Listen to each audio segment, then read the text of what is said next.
Chers amis, bonjour. Nous sommes le mardi 23 août 2022. Il est 8h30. Quelques news de l'Arménie, de l'Artsakh et de la diaspora arménienne. Tout d'abord, l'affaire hier, un journaliste de télévision, Nairi Horikian, avait publié la carte routière des traversées de l'Arménie depuis l'Azerbaïdjan jusqu'au Nakhitchevan, donc à Sadalar, au Nakhitchevan. Donc une carte routière avec deux itinéraires, trois itinéraires, des possibilités de traverser des véhicules azéris en Arménie même, donc à partir de la région de Keralkounik face à Kelbadjar en fait, jusqu'au Nakhitchevan, en sens aller-retour bien sûr. Et il affirmait que c'était des convois militaires, donc escortés qui devaient traverser l'Arménie. Et entre-temps, lors de cette traversée, toutes les routes secondaires et les routes nationales devaient être bloquées pour ces passages quasiment quotidiens qui vont se faire entre l'Azerbaïdjan et le Nakhitchevan. Voilà. C'était une rumeur en fait, on ne le savait pas, mais parce que le gouvernement arménien, il faut le dire, diffuse très très peu d'informations. Il est peut-être très très gêné pour cela.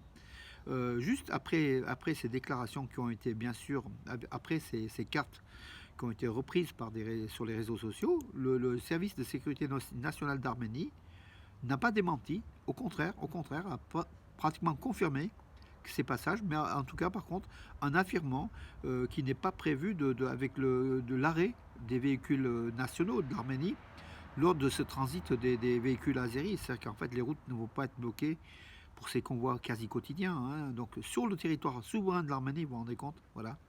Et le service de sécurité nationale d'Arménie nous a un peu rassurés, un peu, mais pas beaucoup, en disant que non, finalement, ça ne va pas gêner la circulation des véhicules en Arménie, et que pendant que ces convois traversent l'Arménie, ces convois azéris, les véhicules arméniens ou autres pourront rouler tout simplement sur les routes locales, secondaires et nationales en Arménie.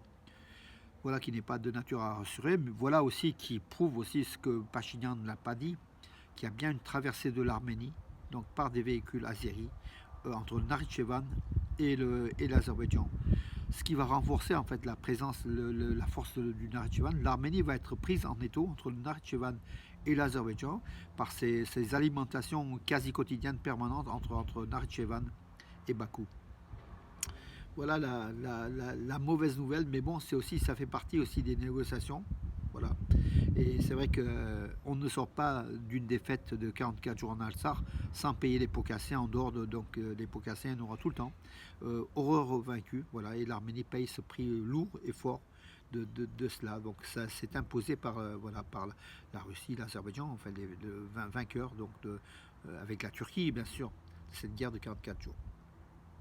Une conférence pan-arménienne des journalistes arméniens, on ne sera pas convié sans doute, qui sera au printemps 2023 à Yerevan. Voilà, donc un comité s'est déjà réuni à Yerevan avec quelques journalistes. Par exemple, de Noyan Daban, le directeur de Tigran Haroutunian, Aram Ananian et Narine Nazarian pour l'Armen Press. Aram Ananian, c'est l'ex-directeur, et puis Narine Nazarian, c'est l'actuelle directrice d'Armen Press. Il y avait aussi Shan Gantanian de Zartonk et Sevak Agopian. Il y avait aussi pas mal de journalistes.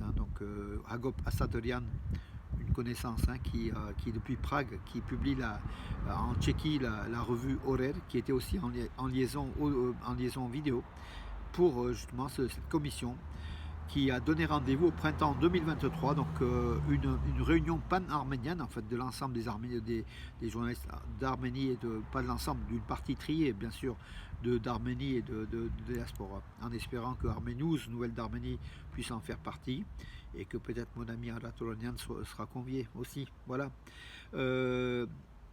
Oui, l'économie de l'armée, bon, à part deux Azéris blessés à la Chine, donc deux militaires Azéris blessés sur une bombe qui a explosé à la Chine, voilà. C'est pratiquement quasi quotidien ce genre de truc.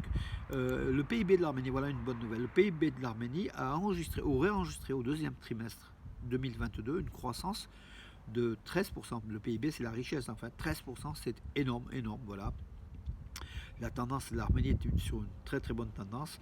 Au premier trimestre, ce PIB avait augmenté de 8,7%. Voilà. L'Arménie est sur une bonne voie économique en tout cas. Voilà, elle se redresse et c'est reparti. Les exportations des produits agricoles ont été multipliées par les produits secs par exemple par 8, d'autres produits par 2, d'autres par 3, mais c'est vraiment, on constate vraiment une embellie de l'agriculture arménienne, de l'économie, hein, de l'exportation, ce qui est très très bon signe, hein, voilà mes amis. Qu'est-ce que je vois? Galo Paylan, il dit quoi? Le député porte plainte contre la tentative. Oui, Galo Paylan, le député arménien du Parlement de Turquie, a porté plainte contre sa tentative d'assassinat. En fait, donc la personne qui avait organisé son attentat, ça a été connu, hein, ça a été diffusé par la presse. Donc il a pris un avocat, l'avocat Mehmet Sinan, qui lance une procédure, hein, en fait, voilà, contre justement l'Event Goktas, un ancien officier des opérations spéciales, voilà, qui est mouillé dans l'affaire, hein, voilà. On n'est pas étonné, hein, voilà, que l'État profond turc aussi finance aussi un certain nombre de choses, comme on l'a vu avec l'assassinat du journaliste arménien, directeur d'Agos, Hrant Dink. On se souviendra toujours. Voilà, mes amis. Écoutez, sur ce, j'en ai terminé pour aujourd'hui. Du sport, c'était le week-end, hein, je vous ai donné de très très bonnes nouvelles. Voilà mes amis pour aujourd'hui. Je vais profiter du soleil, du temps, et puis faire quelques articles aussi pour avancer le schmilblick, comme on dit, pour avancer la chose, tout simplement mes amis. Bonne journée, à demain.